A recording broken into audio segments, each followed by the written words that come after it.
Today is an exciting day for me. I planted our garlic way back in October, and now after months of waiting, it's finally time to harvest. Today I'll harvest our music garlic, and then to keep our garden growing, I'll plant this beautiful vegetable amaranth in the same spot.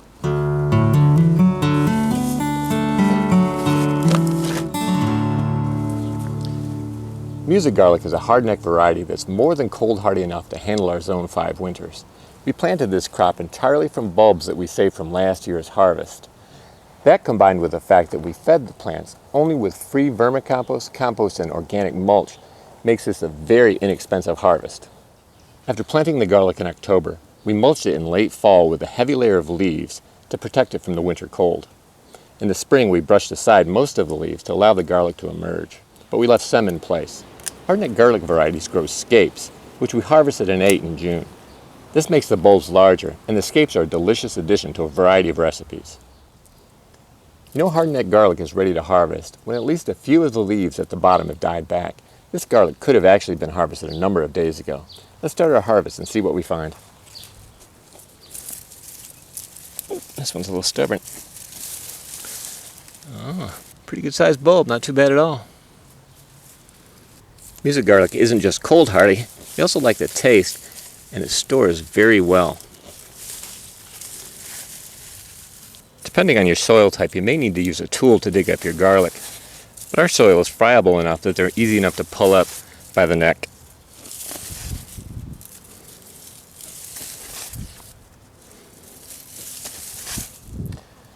We'll have to see how many bulbs I get. But this could be enough garlic to last us the whole year, which is pretty cool given the limited amount of space here.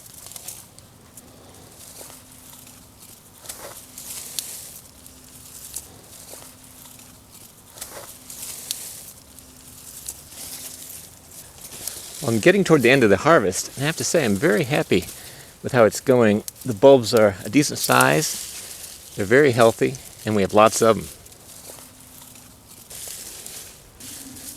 Okay, I'm going to shake the dirt off these, count them up, and I'll be back to you in a minute.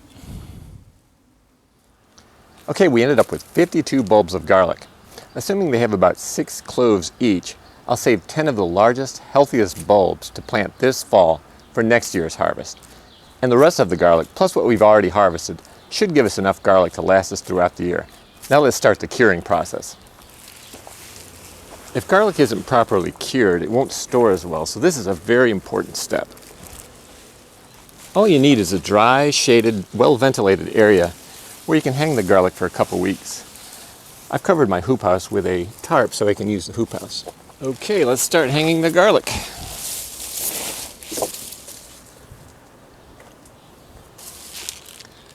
All I have to do is tie the garlic with some twine to the PVC of my hoop house. A covered porch, open garage, or well-ventilated room in the house are all good places to cure garlic.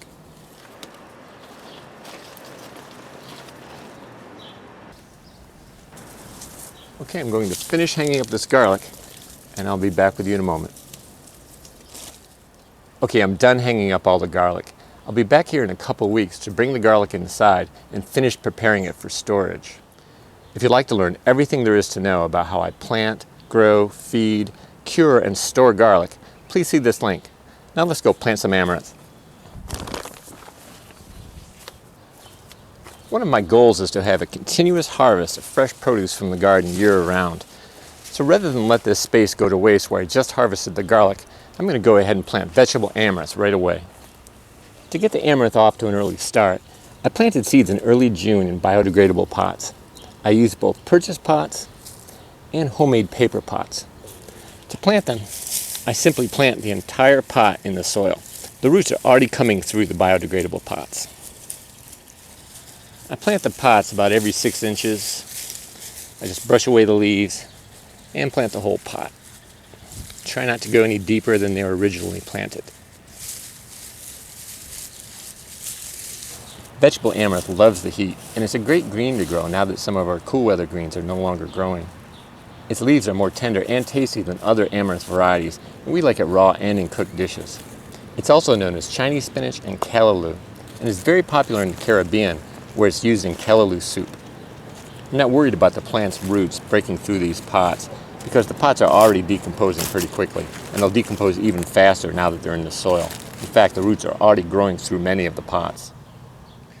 Okay, and for the last plant,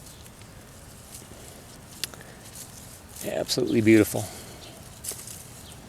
Okay, now I'll apply some compost to the soil surface and then return the mulch. I almost always apply our compost only to the soil surface. This particular compost I just harvested from our compost bin, and it contains a lot of unbroken down material. So it's really important to put it only on the surface. Mixing it in could tie up nitrogen. I just apply a thin layer of the compost to the soil surface. This should give the plants all the nutrients they need. Also try not to bury them too deeply here.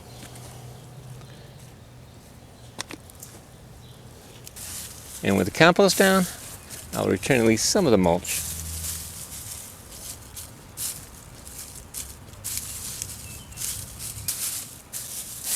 Okay, with the mulch down, my work today is almost complete. But before closing, let's take a look at what I'll be planting next.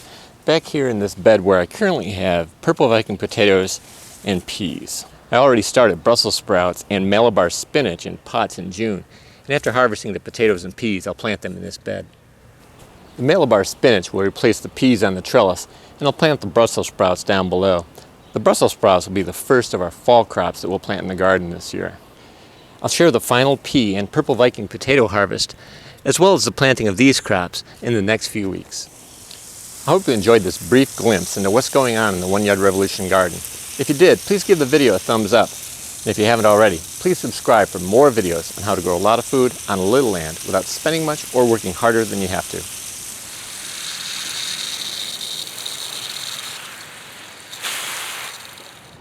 Hey, Oscar. What's up, boy?